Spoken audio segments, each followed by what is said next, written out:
Assalamualaikum warahmatullahi wabarakatuh. Alhamdulillah.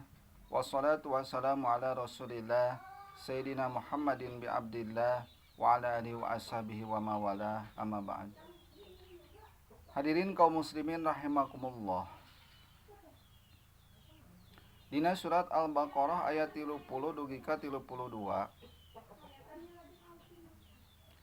A'udzu billahi minasyaitonir rajim. Bismillahirrahmanirrahim. Wa iz qala rabbuka lil malaikati inni zailun fil ardi khalifah. Qalu ataj'alu fiha may yufsidu fiha wa yasfiku dima wa nahnu nusabbihu bihamdika wa nuqaddisu lak. Qalu inni a'lamu ma la ta'lamun. Wa 'alamal adama asma'a kullaha thumma aradahum 'alal malaikati faqala ambi'uni bi asma'i haula'i in kuntum shadiqin. Qala subhanaka la ilma lana illa ma 'allamtana innaka antal alimul hakim. Hadirin kaum muslimin rahimakumullah.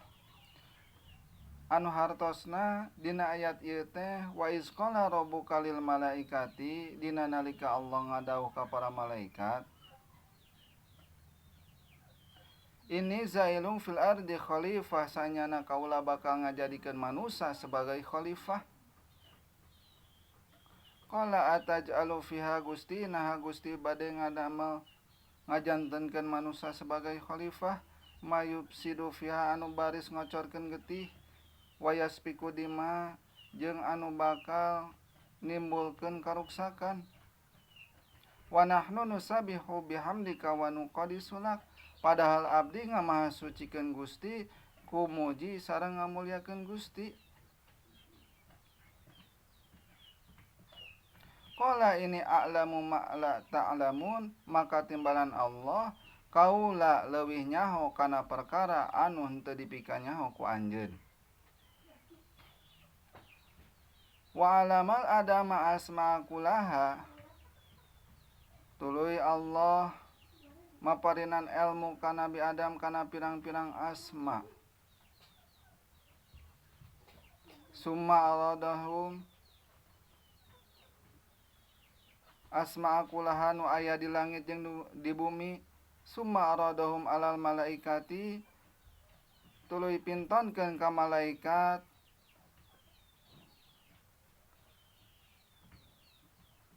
ambi'uni bi asma'i haula'i in kuntum shadiqin, coba caritakeun ku anjeun lamun teh mah anjeun nyaho, lamun teh mah anjeun bener. Maka timbalan para malaikat qalu subhanaka la ilma lana illa ma 'allamtana innaka antal alimul hakim.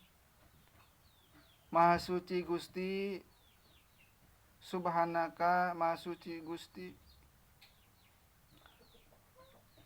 la ilma lana ta aya kauninga ka abdi illa ma 'allamtana kajaba kana perkara anu tos dipaparinan ku Gusti ka abdi.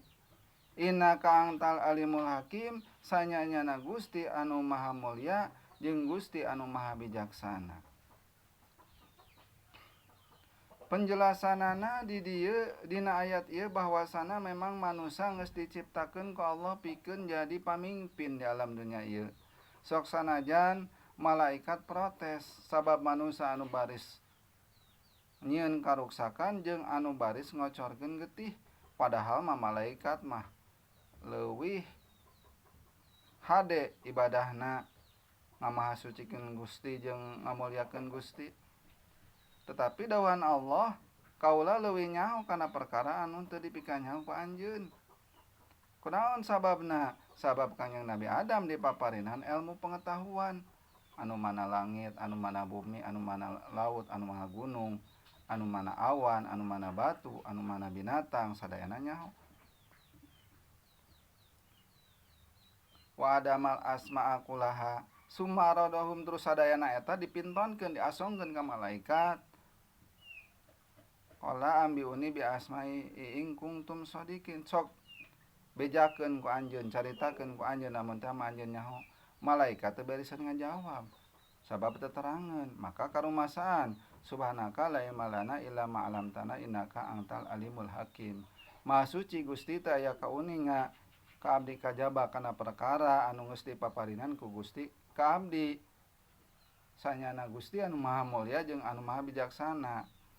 Tah jadi manusia diciptakeun ka alam dunia ieu teh pikeun jadi khalifah nu mimpin di alam dunia. Ti mimiti Nabi Adam diturunkeun ka alam dunia teh dina samemehna mah nyaeta dicicingan teh ku para iblis. Teras diturunkeun Kangjeng Nabi Adam teh maka digiringkeun eta iblis teh ka lautan, ka dasar lautan. Sadayana 80%an ngiring ngawaro asup ka dasar lautan, jadi teu munasabah dina dasar lautan eta leuwih angker tibatan daratan. Tetapi teu sadayana aya nu ngabangkangna anu teu ngawarona anu sok nyararumput dina batu jeung dina liang-liang batu guha jeung tangkal.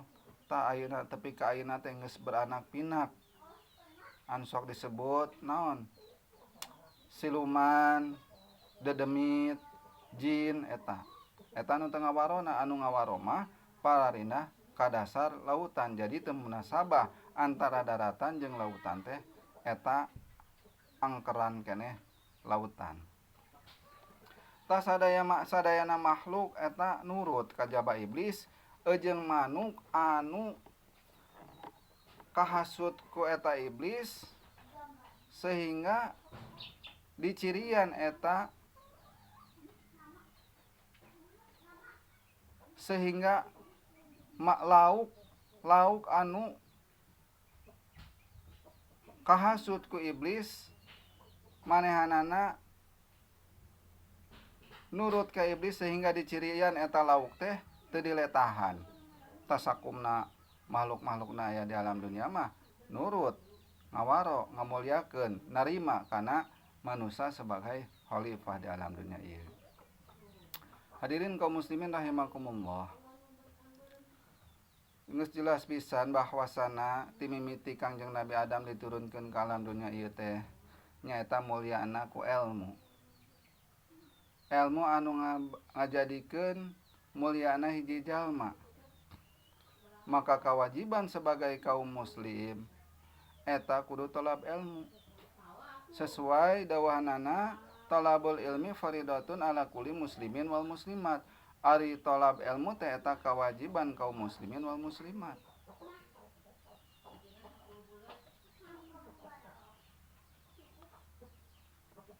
Sabab mulyana jalma teh ku ilmu. Jeung perlu dikanyahokeun al ilmu salah sati ahrufin ari ilmu teh eta aya dina ilmu aya 3 pirang-pirang huruf. Nu kahiji ain, walam, wa mim. Nu kahiji ain, nu kadua lam, nu katilu mim. Nu kahiji ain wastiqaqul ainu minal iliyin.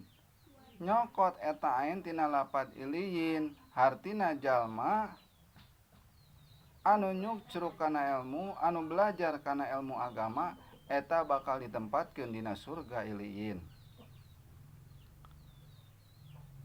Walam jeung nu kadua lam wastiqaqul lami minal lutfi, nyokot eta lam tina lapat lutfi nu hartina ulas asih, nyaahan, dedeuhan, hampuraan,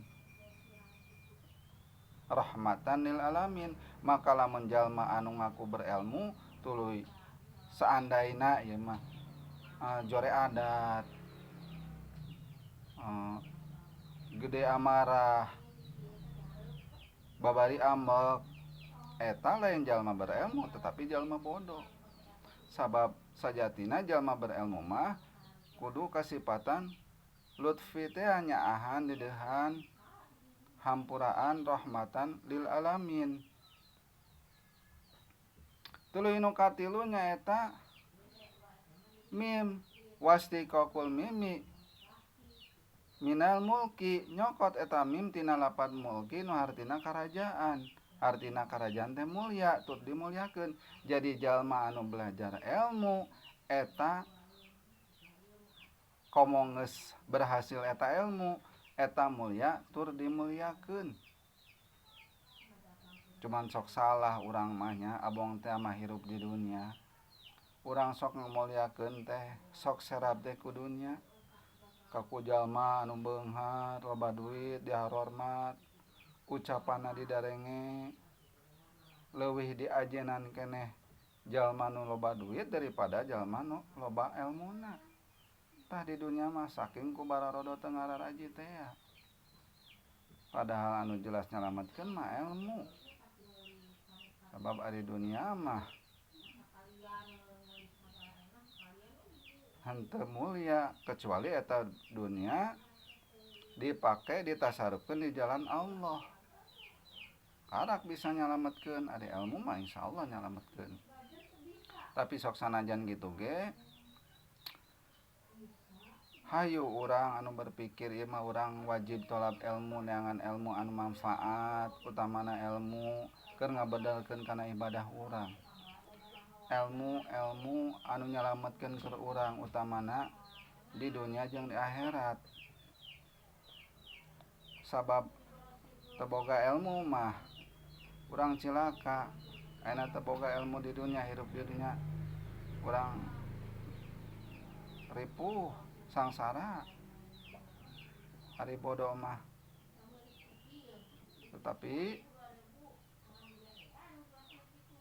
hirup di akhirat ge urang perlu ilmu sedangkan ari ilmu agama mah anu baris nyalametkeun dunia wal akhirat wallahu a'lam bishawab muga aya manfaatna billahi taufiq wal hidayah wassalamualaikum warahmatullahi wabarakatuh.